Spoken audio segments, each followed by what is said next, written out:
Hello everyone, आज मैं आपके साथ पोहा चिवड़ा नमकीन बनाने की रेसिपी को शेयर कर रही हूँ। इसके लिए मैंने 2 कप पोहा लिया है। नॉर्मल पोहा है, ये आपको आसानी से मार्केट में मिल जाएगा। आज हम इससे नमकीन बनाएंगे। आधा कप मैंने मूंगफली के दाने लिए हैं। 1 बड़ा चम्मच मैंने चने की दाल ली है। इसको मैंने रात भर के लिए पानी में भिगोकर रख दिया था, यानी आप इसको 5 से 6 घंटा पानी में भिगोकर रख सकते हैं। कुछ मैंने नारियल के स्लाइस लिए हैं। ये पक्का नारियल ही है, इसको मैंने टुकड़ों में काट लिया है। कड़ी पत्ता यूज करूंगी। बादाम लिया है, इसको मैंने आधे टुकड़े में काटा है, यानी बादाम को हाफ में मैंने डिवाइड किया है। काजू को भी ऐसे ही मैंने हाफ में डिवाइड किया है और कुछ मैंने किशमिश ली है। इससे जो हम नमकीन बनाएंगे पोहा चिवड़ा, उसमें बहुत बढ़िया टेस्ट आएगा। 1 बड़ा चम्मच मैंने भुने हुए तिल लिए हैं। 1 छोटा चम्मच नमक लिया है। 1 छोटा चम्मच ही पिसी हुई चीनी ली है और 1 छोटा चम्मच लाल मिर्च पाउडर, आधा छोटा चम्मच राई के दाने हैं, आधा छोटी चम्मच हल्दी पाउडर है और चुटकी भर मैंने हींग लिया है और थोड़ा सा मैं कुकिंग ऑयल यूज करूंगी। चलिए हम बनाना शुरू करते हैं। सबसे पहले हम कढ़ाई में पोहे को ऐसे ही सूखा रोस्ट करेंगे, यानी इसको भूनने के लिए हमें किसी ऑयल की आवश्यकता कोई नहीं है। बस हम पैन गरम करेंगे और मीडियम आंच पर पोहे को भून लेंगे। अगर आपने अब तक मेरा चैनल सब्सक्राइब ना किया हो तो प्लीज़ मेरा चैनल सब्सक्राइब करें, बेल आइकन दबाएं, जिससे जो भी मैं रेसिपी बनाऊं आप तक जल्द से जल्द पहुंच जाए। और इधर आप ये देखिए, पोहे को हमने भून लिया है, बढ़िया एकदम क्रिस्पी हो गया है ये। अब हम इसको निकाल लेंगे।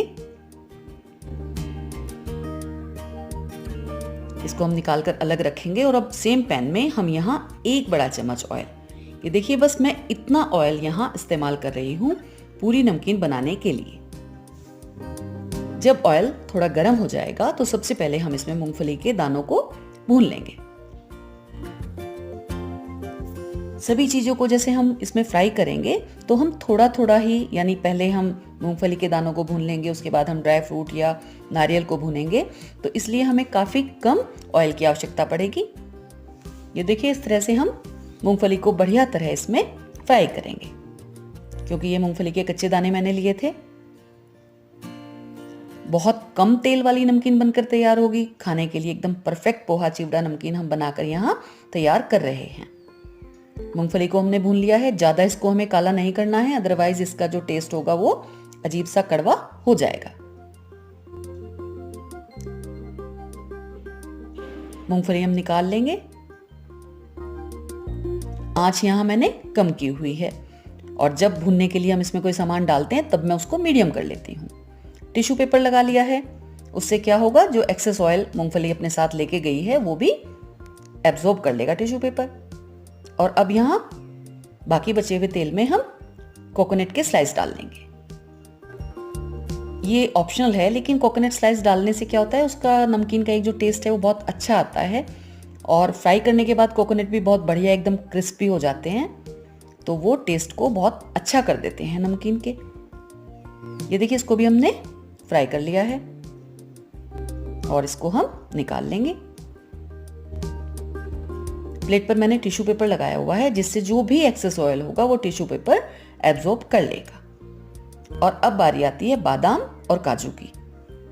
सबसे पहले हम बादाम और काजू को डाल लेंगे और थोड़ा सा उसको भूनने के बाद फिर हम किशमिश डालेंगे, क्योंकि किशमिश एकदम डलते ही एकदम से वो फ्राई हो जाती है। और ये देखिए इन तीनों ड्राई फ्रूट को भी मैंने अच्छे से फ्राई कर लिया है। इसको भी हम अब बाहर निकाल लेंगे। आप इस चीज का ध्यान रख सकते हैं कि ऑयल जो मैंने 1 बड़ा चम्मच पहले यूज किया था वो ही तेल अभी तक हमारा चल रहा है। और अब हम इसके अंदर डालेंगे चने की दाल। इसका मैंने पानी निकाल लिया है। इसको हमने रात भर तक जैसे भिगोकर रखा था, तो ये सॉफ्ट तो पहले ही हो गई है। अब हम इसको अच्छी तरह से फ्राई कर लेंगे। इसको फ्राई करने में थोड़ा सा टाइम लगेगा, आंच हम मीडियम ही रखेंगे और इसको बढ़िया तरह से हम फ्राई करेंगे, यानी जब तक कि एकदम से क्रिस्पी हो जाएगी और बढ़िया तरह टूटने लगेगी। देखिए मैं एक ये चेक कर रही हूँ इस तरह से। ये देखिए ये दाल यहाँ बढ़िया तरह रोस्ट भी हो गई है और ये फ्राई भी हो गई है। अब हम इसको पैन में ही एक साइड को कर लेंगे, क्योंकि दाल का यहाँ जलने का कोई खतरा नहीं है, क्योंकि ये बिल्कुल एकदम कच्ची है और पानी में हमने भिगो कर रखा था। और अब बचे तेल में हम डाल देंगे सबसे पहले हींग, उसके बाद कड़ी पत्ता भून लेंगे और अब इसमें जाएंगे राई के दाने। अच्छी तरह से जब राई चटकने लगेगी तब तक हम इसको बढ़िया तरह भून लेंगे। और साथ ही इसमें भुना हुआ तिल को मैंने पहले हल्का सा ऐसे ही रोस्ट किया हुआ है, जैसे हमने पोहे को रोस्ट किया था इस तरह से हमने तिल को पहले सूखी कढ़ाई में रोस्ट करके रखा हुआ है। और ये सभी को हम बढ़िया तरह से मिक्स करते हुए भून लेंगे। अब बारी आती है हल्दी पाउडर की और साथ ही इसमें लाल मिर्च पाउडर, दोनों को हम डाल लेंगे। अच्छी तरह से हमने इसको भून लिया है। और अब ये मूंगफली के दाने जो हमने पहले से फ्राई करके रखे हैं वो हम इसके अंदर डाल लेंगे। अब देखिए जो चीज़ हमने पहले ही फ्राई करके रखी है वो बारी बारी हम इसके अंदर मिक्स करेंगे। इधर ड्राई फ्रूट और ये नारियल के टुकड़े हमने डाल दिए हैं। और अब लास्ट में इसमें बारी आती है पोहे की, और इसके साथ हम इसमें डालेंगे अब नमक और साथ ही इसको एक हल्का सा मीठा टेस्ट देने के लिए पिसी हुई चीनी। पिसी हुई चीनी बिल्कुल ऑप्शनल है, लेकिन ये डालने से नमकीन में बहुत बढ़िया एक नमकीन और एक मीठा यानी एक बैलेंस्ड उसका टेस्ट हो जाता है। और अब इसको देखिए जिस तरह से मैं ये 2 स्पून लेकर इसको इस तरह से उठा कर मिक्स कर रही हूँ। इस तरह से आप इसको मिक्स करें। आंच एकदम बिल्कुल हमें कम रखनी है यहाँ पर, और इस तरह से दोनों हाथों से इसको हम बढ़िया तरह उठा कर इसको मिक्स करेंगे। ऐसा करने से सभी चीज़ें, नमक और जो इसमें मिर्च, मीठा हमने जो भी डाला था वो अच्छी तरह पूरी नमकीन में मिक्स हो जाएगा।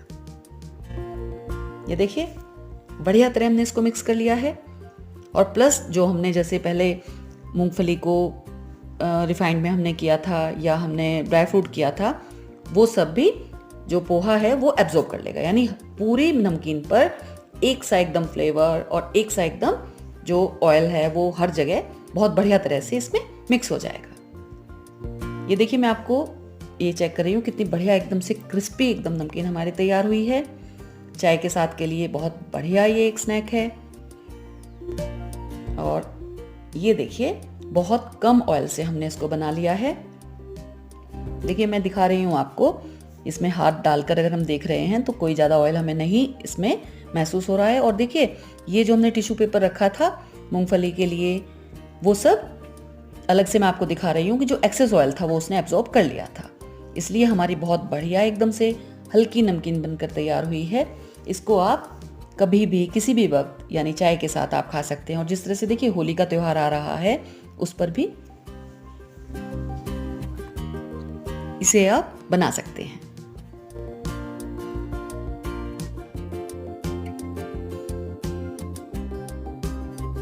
आपको मेरी बनाई हुई रेसिपीज पसंद आ रही हैं तो मेरे चैनल को जरूर सब्सक्राइब करें, बेल आइकन दबाना मत भूलें। आप मेरे साथ इंस्टाग्राम, फेसबुक, ट्विटर और पिंटरेस्ट पर भी जुड़ सकते हैं।